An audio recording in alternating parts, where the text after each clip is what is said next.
the slides. Whoop, woo! Down the slide, buddy.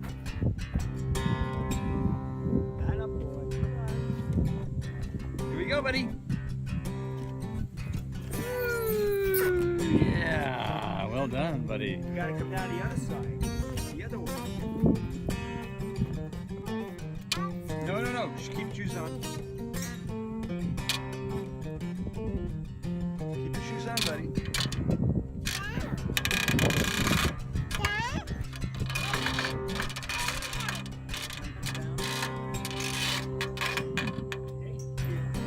Never do.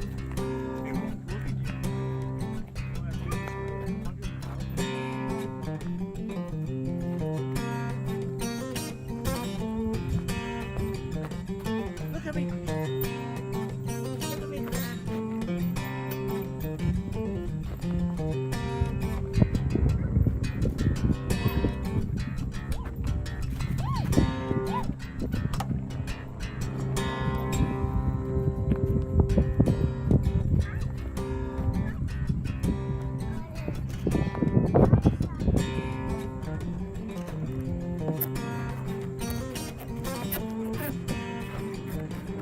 Why? Really goes up, doesn't Come on down.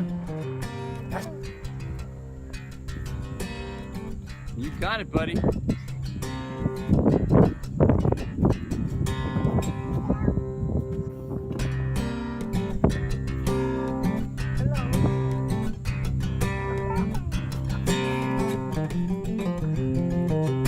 did it, buddy.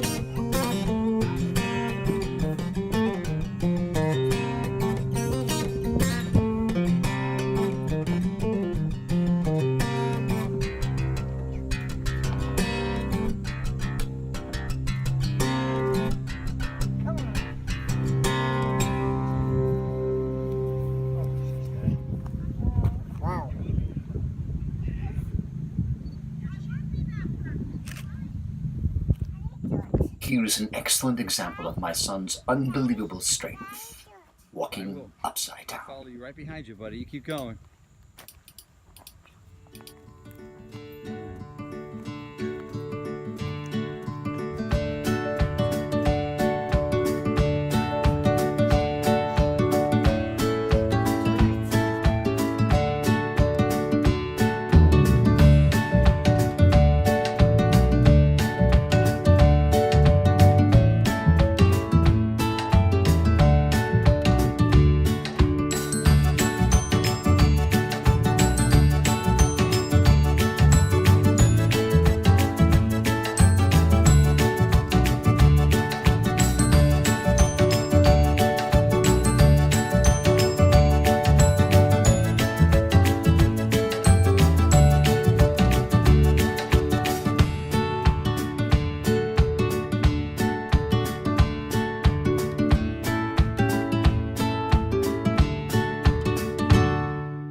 So, beloved Mara, just a few minutes, tell us about what it was like when you were growing up as a child.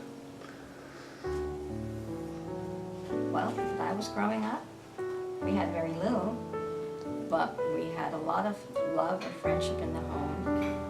And my mother and father's house was constantly full of people enjoying themselves. And when I was little, I mean, we didn't have much. Mama never owned her own home. My daddy never had a car. But we just had so much company and so many friends coming to the house. My mother was a fantastic cook. She used to cook for everybody. She loved cooking. And I grew up where when I was 6 years old, I was doing the shopping for my mother because we had all the local mom and pop stores around, so that, you know, it was very safe to go to these stores, even though I was that little. And I never spoke English. I spoke Italian all the time. And I would always go to the stores with my mom every morning. And I used to go to the chicken market where they had fresh chickens. And they used to pick out a chicken and kill it on the spot. And I'd bring it home. And in the wintertime, that warm package against my chest was so nice. And I went to, I did all the shopping for my mother. And we had a coal stove. And as little as I was, I used to shovel that coal in the stove. And we had a hot water heater and a hot water stove to make hot water. and I had to chop wood to put it in the stove to make hot water. I used to do so many things when I was little. I used to go to the where they sold big kegs of ice because we didn't have refrigerators in those days, and we had an ice box. So I used to go down to where they sold the ice, and with my little brothers, my red wagon, and the guys would take those big hooks and grab this big hunk of ice and put it in the wagon, and I would drag it home. As little as I was, I did all those things. And when my mother used to make her own sauce in the fall, I would go down to the fruit market with that red wagon, and they would put 3 big bushels of plum tomatoes on that wagon. And here I was dragging it back home so my mother could make her tomato sauce. And it was just, and Christmas time, I remember when it was Christmas time, my brother used to put up a tree, but we didn't have any money to go out and buy presents. You know, Mama was crippled and Lucy had Down syndrome, so she never left the house. So I went and got myself a little blouse, put it in the box, wrapped it up and put it under the tree, and I acted very happy and surprised the next morning that I had a present under the tree. But that's the way it was, you know. But we never lacked for anything. We had enough food on the table, we had enough friends to keep us company, and it was just a wonderful way of life. And I wish it was like that day and time, you know, I really do. But I do have What was your first job, Mom? my very first job, I worked for American Chiclet Company on Rawson Street in Long Island City. I was only about, I actually looked older than I was, and I was very mature. Because in those days, you matured very quickly in those jobs. And I was only 14 and a half, and I managed to get into American Chiclet Company. And I started in the temp office.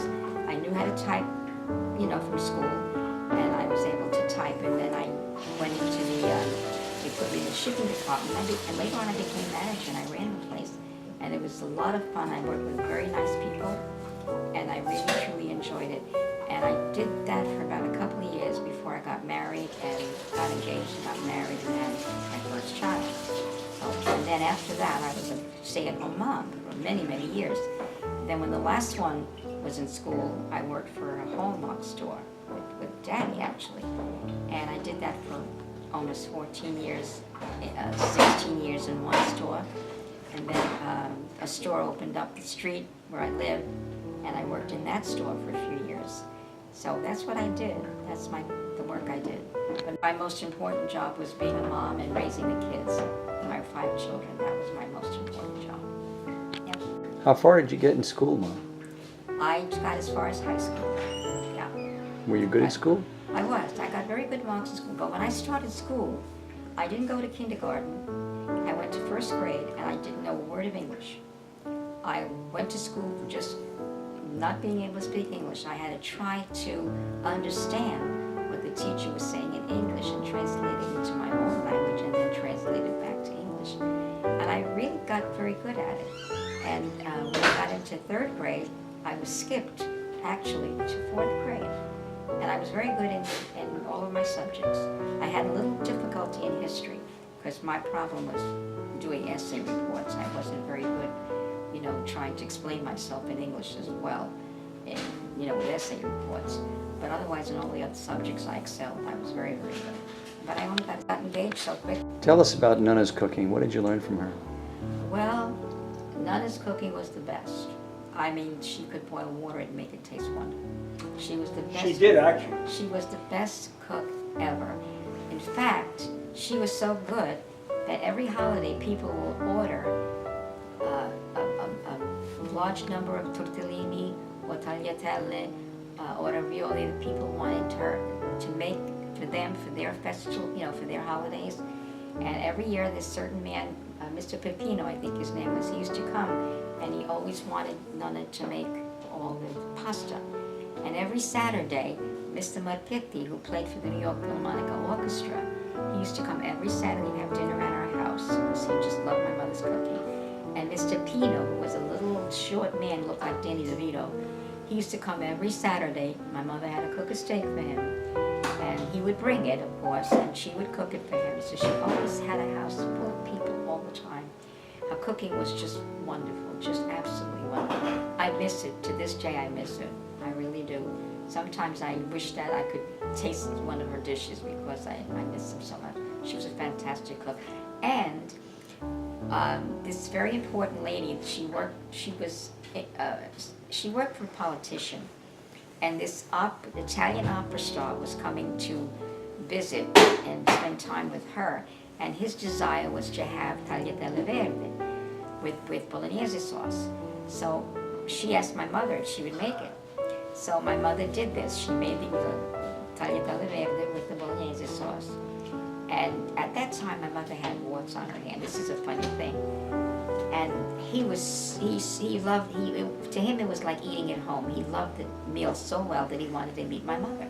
He wanted to meet the cook. So my mother met him, and she was thrilled because this was an Italian opera star.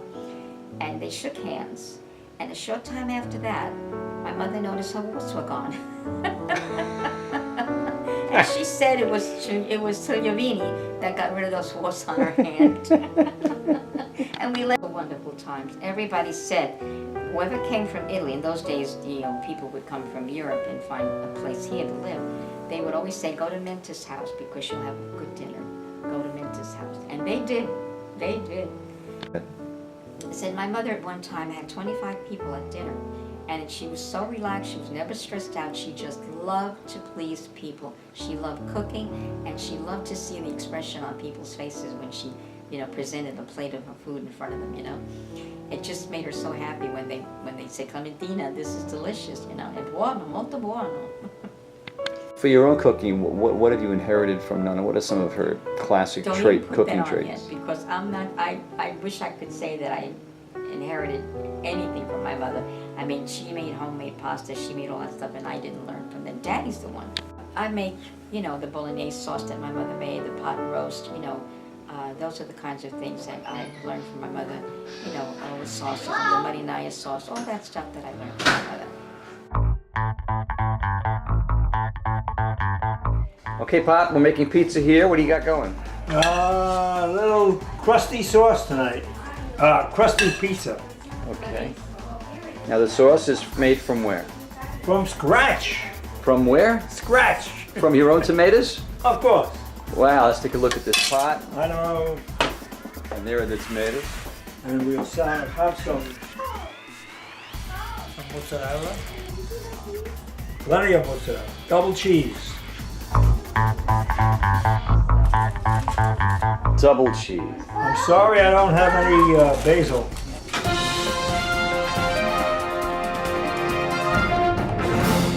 Pizza, what do you think? Looks great, pizza. Delicioso. Mama. That's me. The best ever. Amazing. He likes it. Hey, Christian, what do you think of this pizza? Mikey likes it. I know he likes it. Put donut on it? No, He likes it. I know. I don't even care. Why is he eats stuff he doesn't like? That's right. Mmm, good? Christian Okay, is good. eating. Say hi, Daddy. I'm eating pizza. Hey guys. Big whiskers. Kitty cat. Oh, God. How about a flight? Daddy? Mommy?